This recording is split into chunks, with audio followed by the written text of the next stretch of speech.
इस पार्ट की स्टार्टिंग होती है वहीं से जहाँ पर हमने लास्ट पार्ट को एंड किया था, जहाँ पर हमने लास्ट पार्ट में देखा था कि जो आर्थर और जो यहाँ पर ग्रैंडफादर थे वो यहाँ पर अपनी मंजिल पर पहुँच जाते हैं। जहाँ पर पहुँचने के बाद में आर्थर अपने सामने देखता है यहाँ पर रेड एस को, जिसकी हालत को देखकर उसे काफ़ी ज़्यादा अजीब लग रहा था। लेकिन आर्थर उससे कहता है कि भले ये थोड़ा अजीब हो, लेकिन फिर भी ये बंदा इस चीज़ को डिज़र्व करता है जिस हालत में ये है इस वक्त। वो देख पा रहा था कि यहाँ पर रेड एस को काफ़ी ज़्यादा टॉर्चर किया गया था उससे यहाँ पर सवाल पूछने के लिए।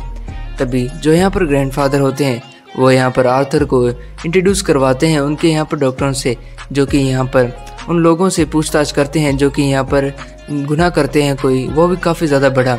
जहाँ पर ग्रैंडफादर उसे बताते हैं कि ये है जेनेट्री, ये यहाँ पर विंड मैजिक और साउंड मैजिक के अंदर काफ़ी ज़्यादा स्पेशलिस्ट हैं, और ये लोग यहाँ पर लोगों से क्वेश्चंस को पूछने के लिए यहाँ पर उन्हें इल्यूजन्स के अंदर डाल देते हैं, जिनकी वजह से उनका दिमागी संतुलन बिगड़ने की वजह से वो यहाँ पर सब कुछ आसानी से बता देते हैं। जिसके बाद में वो जेनेट्री यहाँ पर उन सभी दोनों से बताता है कि हम लोग यहाँ पर काफ़ी टाइम से ये कोशिश कर रहे हैं कि रेड एस से कुछ न कुछ पूछ लिया जाए, लेकिन फिर भी वो यहाँ पर इतना ज़्यादा हरामी है कि वो यहाँ पर कुछ भी नहीं बता रहा है इतने सब कुछ करने के बाद में। इसीलिए मुझे थोड़ा डर लग रहा है कि हमें यहाँ पर उससे पूछताछ करने में और भी ज़्यादा टाइम लग सकता है। लेकिन दूसरी तरफ वो टेनर, मैं उसके बारे में आपको क्या बताऊँ, वो एक काफ़ी ज़्यादा अजीब नमूना है। उसकी स्किन इतनी ज़्यादा मोटी है और ऊपर से उसकी मेंटल हेल्थ वो काफ़ी ज़्यादा स्ट्रॉन्ग है। यहाँ पर मैं एक चीज़ तो बता सकता हूँ कि जो ये माना और यहाँ पर उसके मूवमेंट उसको रिस्ट्रिक्ट कर दिया गया है, इसकी वजह से वो पागल होते जा रहा है। इसी वजह से यहाँ पर मुझे ऐसा लग रहा है कि हम उससे सवालात पूछने के लिए काफ़ी ज़्यादा करीब पहुँच चुके हैं। जिसके बाद में वो उनसे कहता है कि चलिए मैं आपको उससे मिलवा देता हूँ। जिसके बाद में हम देखते हैं उसे यहाँ पर एक ताबूत जैसी चीज़ में बंद कर रखा हुआ था, जहाँ पर वो एक बंदा उसके दरवाजे को खोलता है। जहाँ पर आर्थर उसे देखते ही उस जेनेट्री की बात को नकारते हुए अपने मन में बताता है कि यहाँ पर मैं सीधे सीधे ये बता सकता हूँ कि ऊटो यहाँ पर बिल्कुल भी इस मूड में नहीं है कि वो कुछ भी बताए, और वो अभी भी वहाँ पर बिल्कुल ठीक है। जिसके बाद में आर्थर यहाँ पर उसे देखते हुए सोच रहा था कि आखिर ये बंदा किस तरह का है।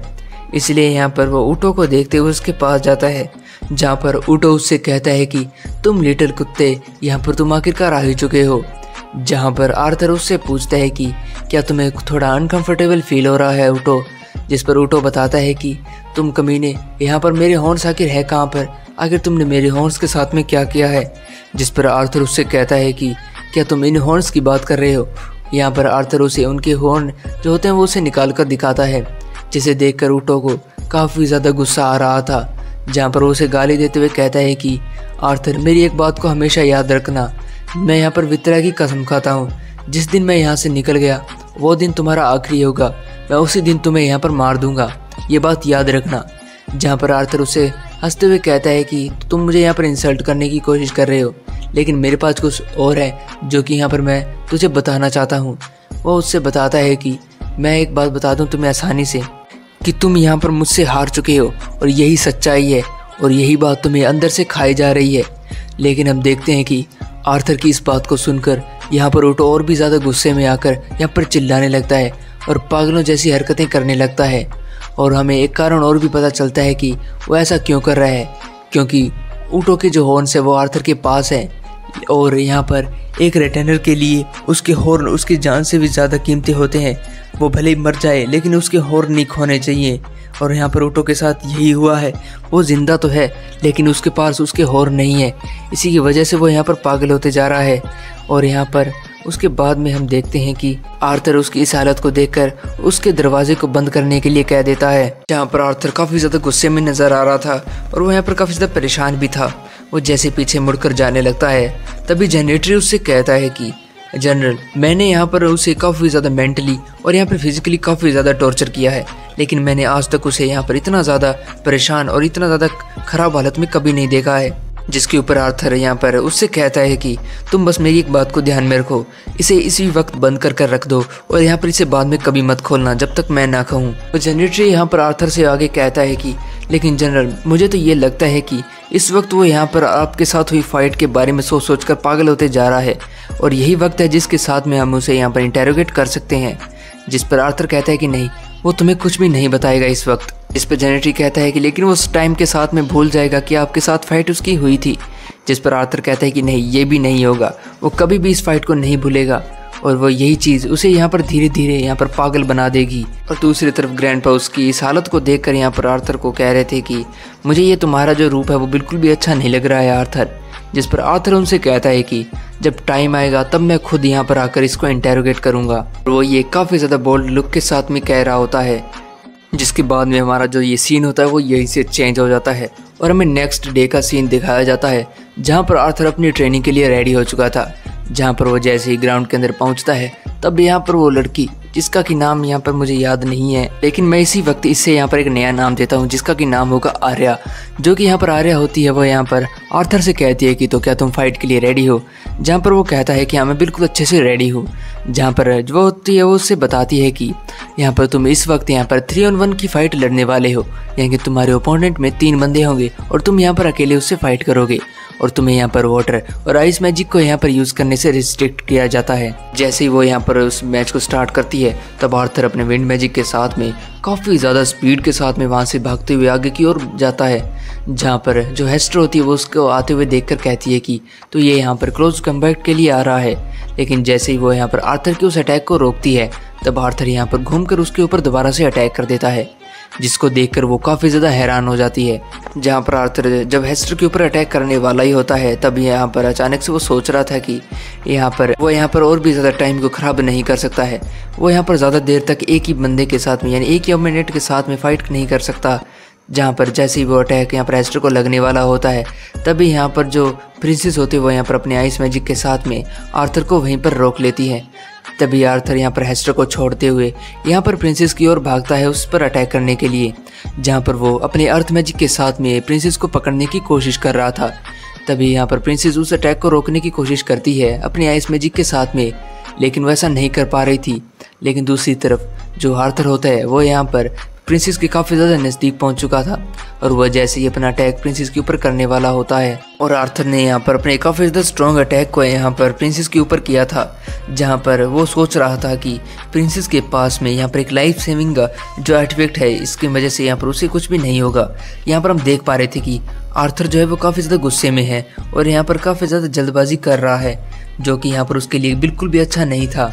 फिर भी यहाँ पर जब आर्थर उसके ऊपर अटैक करने वाला होता है तभी जो यहाँ पर कैमियस होता है वो यहाँ पर पीछे से अपने विंड मैजिक के साथ में यहाँ पर आर्थर के अटैक को रोक लेता है, जिसे यहाँ पर आर्थर के अटैक को रोकने में भी काफ़ी ज़्यादा दिक्कत हो रही थी। हम दोबारा से आर्थर के आगे के थॉट्स सुनते हैं, जहाँ पर वो कहता है कि अगर तुम यहाँ पर इस वॉर में जीतने की इच्छा रखते हो तो तुम्हें किसी भी यहाँ पर नरमी नहीं दिखानी चाहिए। कैम्यूस ने यहाँ पर अपने विंड मैजिक के अंदर आर्थर को यहाँ पर पकड़ लिया था, जहाँ पर आर्थर कहता है कि काफ़ी ज़्यादा अनोइंग है। वो आगे सोचता है कि क्या मुझे यहाँ पर एक टनल बनाते हुए यहाँ से निकलना चाहिए, लेकिन नहीं, उसमें काफ़ी ज़्यादा टाइम लग सकता है। जहाँ पर वो अपनी ऊँटों के साथ में फ़ाइट को याद करते हुए कहता है कि जब मेरी यहाँ पर ऊँटों के साथ में फाइट हुई थी तब यहाँ पर मेरे पास इतना टाइम नहीं था कि मैं यहाँ पर कुछ भी सोच सकूँ। तभी वो यहाँ पर अपने मैजिक को यूज़ करने लगता है, यानी अपने अर्थ मैजिक को यूज़ कर कर अपने पैरों को अच्छे से बांधता है। जिसके बाद में वो यहाँ पर विंड मैजिक के साथ में फाइट करने के लिए आगे बढ़ता है। लेकिन उससे पहले वो ये सोच रहा था कि यहाँ पर स्ट्रेटजी का कोई मतलब नहीं, अगर यहाँ पर तुम्हारे पास इसके साथ में फ़ाइट करने के लिए भी यहाँ पर पावर नहीं है। अगर मैं इसके साथ में भी फाइट नहीं कर सकता हूँ तो आखिर मैं एक स्काइथ को कैसे यहाँ पर फेस करूँगा।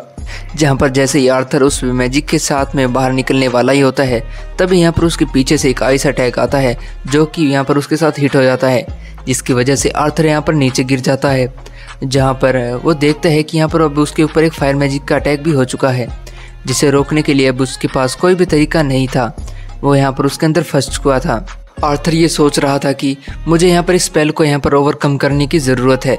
जहाँ पर हम देखते हैं कि उस फायर मैजिक की वजह से यहाँ पर आर्थर के यहाँ पर आसपास ऑक्सीजन की कमी हो जाती है, जिसकी वजह से यहाँ पर आर्थर को सांस लेने में भी परेशानी हो रही थी। इसी वजह से यहाँ पर आर्थर वहीं पर बेहोश हो जाता है। जहाँ पर उसकी आंखें थोड़ी देर बाद खुलती है, जहाँ पर वो अपने सामने यहाँ पर प्रिंसेस को देखता है। वो देखता है कि यहाँ पर सभी लोग उसके आसपास खड़े हुए हैं और यहाँ पर उसके माथे के ऊपर यहाँ पर पट्टी लगी हुई थी।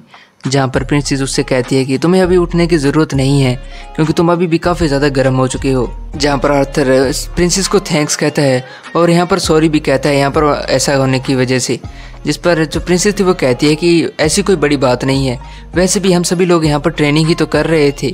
लेकिन अगर दूसरी तरफ देखा जाए तो एल्डर्स का कुछ और ही ओपिनियन है, जहाँ पर हम देखते हैं जो बॉन्ड होता है वह यहाँ पर आर्थर के पास आते हुए उससे कहता है कि आखिर तुम्हें क्या हो चुका था, तुम यहाँ पर एक बच्चे की तरह यहाँ पर फाइट कर रहे थे, तुम्हें यहाँ पर अपने सराउंडिंग्स के बारे में कुछ भी नहीं पता था, और तुम्हें ये भी पता होना चाहिए कि यहाँ पर जिस सिचुएशन के अंदर तुम थे वहाँ पर उससे निकलने के लगभग 12 तरीके थे, और यहाँ पर तुमने यहाँ पर उसे हेड ऑन लेने की सोची।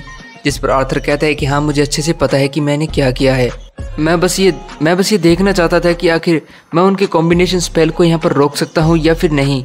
जहाँ पर कैम्यूस यहाँ पर आर्थर से कहता है कि मुझे ऐसा लगता है कि तुम यहाँ पर काफ़ी ज़्यादा प्रेशर के अंडर हो आर्थर। जहाँ पर हम आर्थर के यहाँ पर थॉट्स को सुनते हैं, जहाँ पर वो कह रहा था कि यहाँ पर जो मैं हूँ उनके नज़र में सिर्फ एक यंग प्रोडिजी हूँ, लेकिन मेरे पास यहाँ पर अपनी पिछली लाइफ की सारी यादें हैं, जहाँ पर मेरे पास मेरे किंग बनने की इंटेलिजेंट और यहाँ पर उसकी जो मेमोरीज वो पूरी हैं, और इसी चीज़ की मेरे पास एडवांटेज है।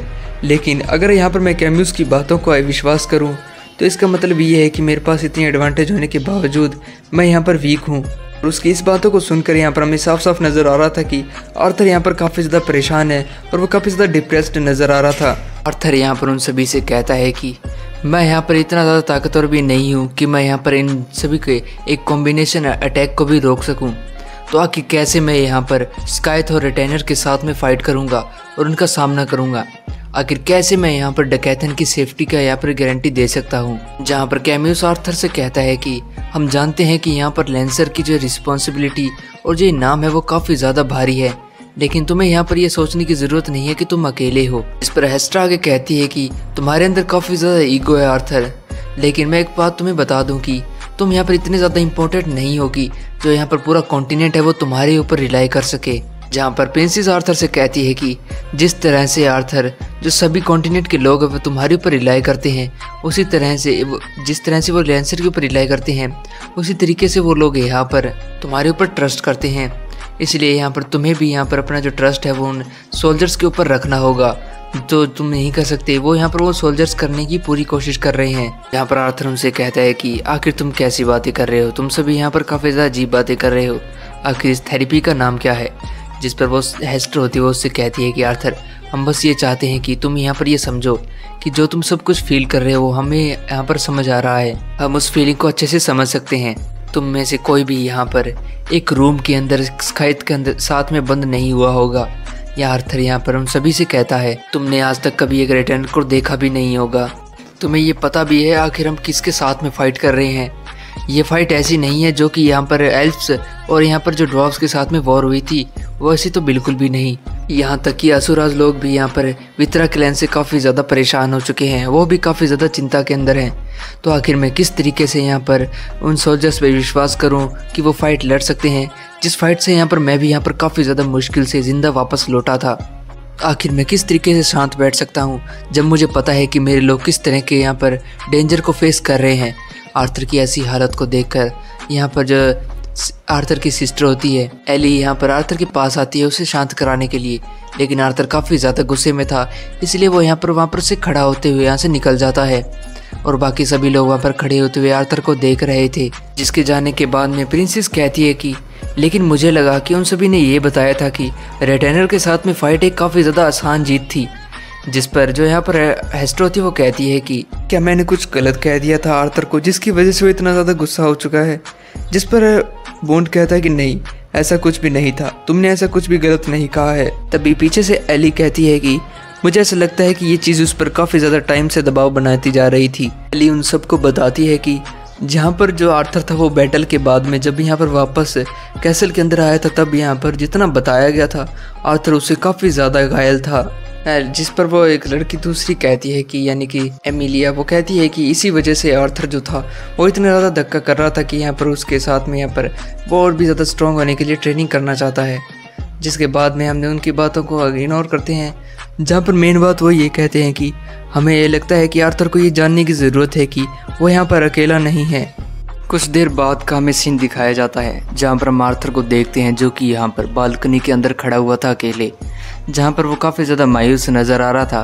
तब यहाँ पर कैम्यूस उसके पास पहुँच जाता है और उसके पास गेट को खड़खड़ाते हुए कहता है कि जो तुमने ये कभी सब कुछ किया है वो काफ़ी ज़्यादा मज़ेदार था। जिस पर से आर्थर कहता है कि मैं आगे से कभी भी ऐसे नहीं हारूंगा।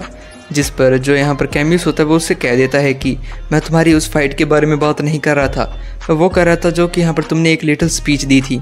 जहाँ पर कैम्यूस मन में सोच रहा था कि लेकिन वो दोनों ही काफ़ी ज़्यादा एंटरटेनिंग थे।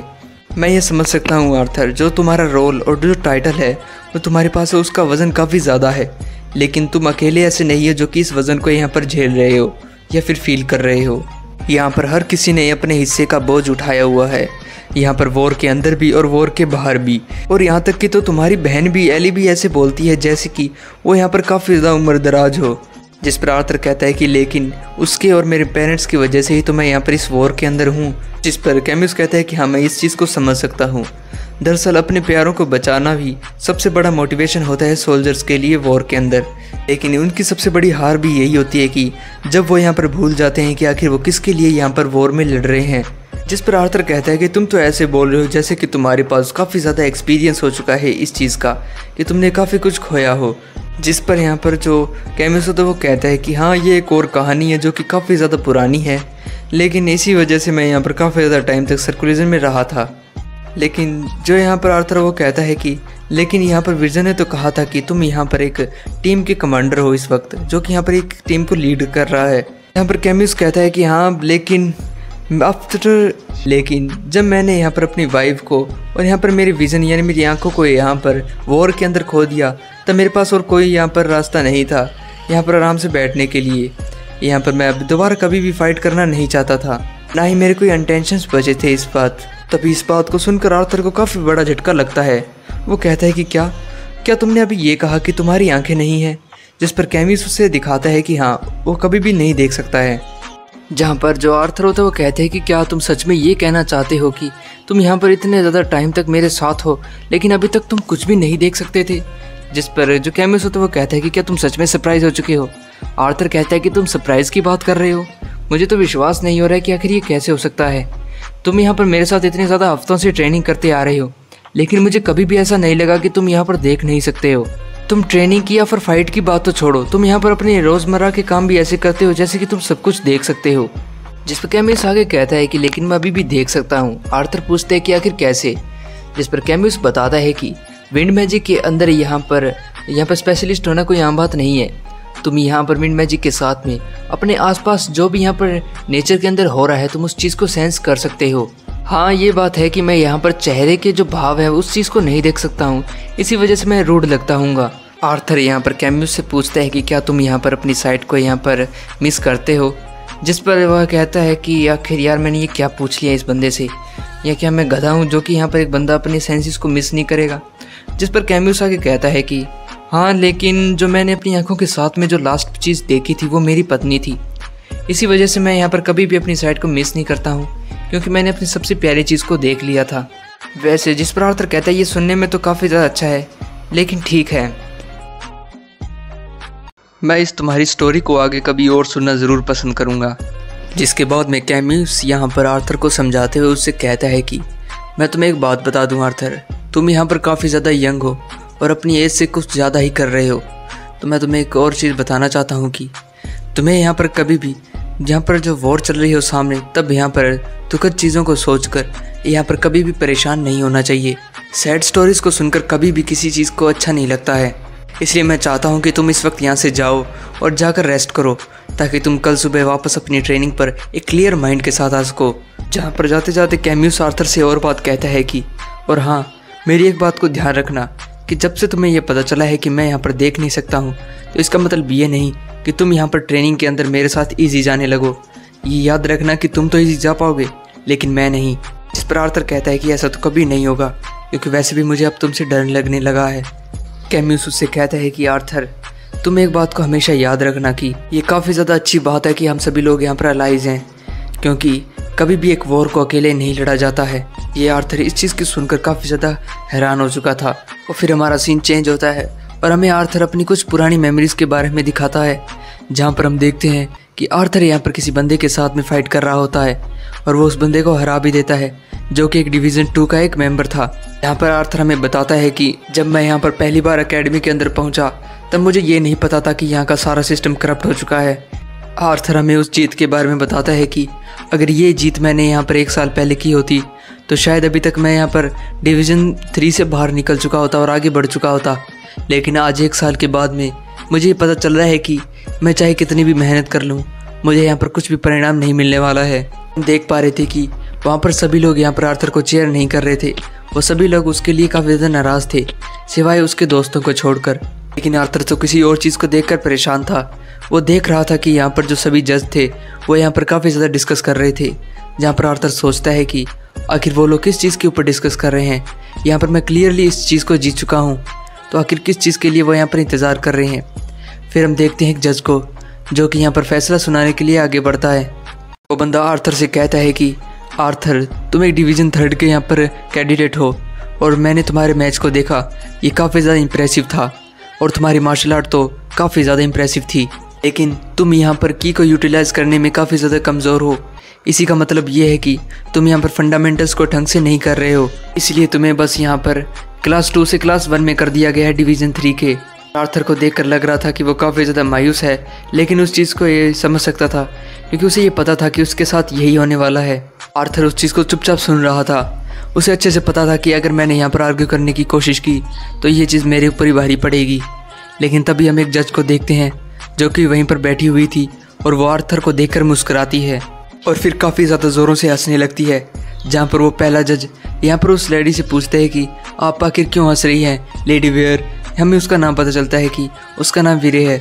जहाँ पर वीरे यहाँ पर उस जज से माफ़ी मांगते हुए कहती है कि हाँ बस ऐसे ही, क्योंकि मुझे ऐसा लगा कि यहाँ पर जो जज ड्रेम है वो यहाँ पर उस लड़के की टांग खींच रहे हैं ताकि वो यहाँ पर उसे पीछे रख सकें, और वो भी एक बहाना बनाकर, जो कि एक फंडामेंटल बहाना है। जिस पर ड्रेम कहता है कि लेडी वेरा, आप यहाँ पर कुछ ज़्यादा ही बोल रही हैं, शायद आपको पता नहीं कि मैं कौन हूँ। जो आपका ये बिहेवियर है यहाँ पर इस बैटल्स के अंदर, ये आपका काफ़ी ज़्यादा अनएक्सपेक्टेड था। जिस पर वेरा कहती है कि शायद नहीं, यहाँ पर सबसे ज़्यादा अनएक्सपेक्टेड ये चीज़ थी कि तुम सभी लोग यहाँ पर इस लड़के को पीछे खींच रहे हो जस्ट बिकॉज, क्योंकि ये लड़का किसी भी बड़ी फैमिली से नहीं आता है। यहाँ पर जैसे ड्रेम यहाँ पर अपनी सफाई देने लगता है, तभी यहाँ पर वेरा उसे रोकते हुए आगे कहती है कि तुम सभी लोग आखिर कैसे ये सोच सकते हो कि इस लड़के को तुम सभी लोग यहाँ पर डिवीज़न 3 के अंदर रख रहे हो, जबकि इसकी एबिलिटीज़ यहाँ पर डिवीज़न 1 के लायक है। जहाँ पर आर्थर तो उसे देखकर ये सोच रहा था कि आखिर ये लेडी है कौन, क्या इसके पास इतनी पावर्स हैं जो कि यहाँ पर ये जज को यहाँ पर इस तरह से सुना रही है। या तो इसके पास फैमिली पावर्स होनी चाहिए या फिर फिजिकल स्ट्रेंथ। लेडी वेरा यहाँ पर आगे कहती है कि मैं आपको ये अच्छे से समझ सकती हूँ, लेकिन आप ये अच्छे से देख सकते हैं कि यहाँ पर इस लड़के की यहाँ पर की यूटिलाइजेशन स्किल्स यहाँ पर डिवीज़न 1 के क्लास 2 के बच्चों से भी आगे है। जहाँ पर लेडी वेरा यहाँ पर काफ़ी ज़्यादा उस जज को यहाँ पर सुना रही थी और उसके यहाँ पर जजिंग के ऊपर सवाल उठा रही थी, इसलिए वो जज यहाँ पर काफ़ी ज़्यादा गुस्सा हो जाता है और लेडी वेयर से कहने लगता है कि आखिर तुम मुझ पर सवाल कैसे उठा सकती हो, क्या तुम्हें पता है कि मैं यहाँ पर लगभग 20 साल से यहाँ पर जज हूँ, क्या तुम समझ सकती हो कि मेरी जिम्मेदारी कितनी ज़्यादा है। शायद आपको यहाँ पर मुझे रिस्पेक्ट देनी चाहिए जो कि मैंने इस फील्ड के अंदर कमाई है। जिस पर वेयर कहती है कि ठीक है, तो जज ड्रेम, मैं आपके इस फैसले का सम्मान करती हूँ। और हम देखते हैं कि वो पलक झपकने की स्पीड से यहाँ पर आर्थर के पास पहुँच जाती है और आर्थर भी इस चीज़ को देखकर काफ़ी ज़्यादा हैरान था कि आखिर कोई इतना तेज़ कैसे हो सकता है। इसके बाद में वो लेडी यहाँ पर आर्थर से कहती है कि तो ठीक है आर्थर, तुमने जज का फैसला सुन लिया होगा, तुम यहाँ पर डिवीज़न 3 में ही रहोगे, लेकिन क्या तुम सोच सकते हो कि क्या मैं तुम्हारे पर्सनल मेंटोर बन सकती हूँ। और इसी के साथ में हमारा ये पार्ट एंड होता है। मिलते हैं नेक्स्ट पार्ट के अंदर।